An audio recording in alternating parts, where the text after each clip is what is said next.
আসসালামু আলাইকুম। বিশ্বের ইতিহাসে বাসার জন্য যুদ্ধ করা একমাত্র জাতি হচ্ছি আমরা।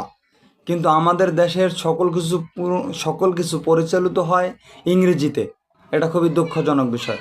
আমরা ইংরেজি মাসের ইংরেজি তারিখের বছর শুরু ফার্স্ট নাইট আমরা পালন করি ধুমধাম করে।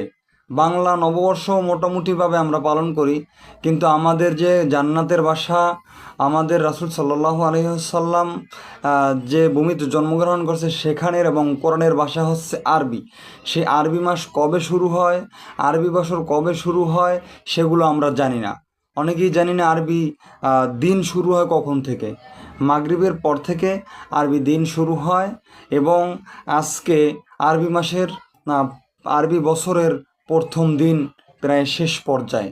তো সুতরাং এগুলো আমাদের কি এই আরবি বছর শুরুর উপলক্ষে বিগত বছরে আমরা যেগুলো গুনাহ করেছি, ভুলভ্রান্তি করেছি, সেগুলো শুধরে নিয়ে আল্লাহ রাব্বুল আলামিনের কাছে আমরা একটাই চাবো যে হে আল্লাহ, আমাদের পিছনের জীবনে যে ভুল ত্রুটি হয়েছে সেগুলোকে মাফ করে দিয়ে আগামী জীবনে যেন আপনার বেশি বেশি ইবাদত করতে পারি, আপনার প্রশংসা গুণগান করতে পারি এবং মানুষকে সাহায্য সহযোগিতা করতে পারি এবং নিজের এলেমকে বৃদ্ধি করতে পারি, কোরআন হাদিস সম্পর্কে গভীর জ্ঞান অর্জন জানি করতে পারি।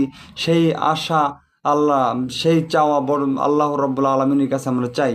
তো সকলেই আমার এই কথাগুলো যদি ভালো লাগে, সকলেই আমার এই কী বলে ইউটিউব চ্যানেলটিকে সাবস্ক্রাইব করবেন, লাইক করবেন, কমেন্ট করবেন, দয়া করে সকলেই সাবস্ক্রাইব করবেন। দেখেন আমরা ইউটিউবে অনেক ভিডিও দেখে থাকি, অনেক কিছু করি, হাজার হাজার ঘন্টা ইউটিউবে ব্যয় করি, হাজার হাজার টাকা ইউটিউবে এমবি কিনে খরচ করি। এতে আপনাদের কী লাভ হয়?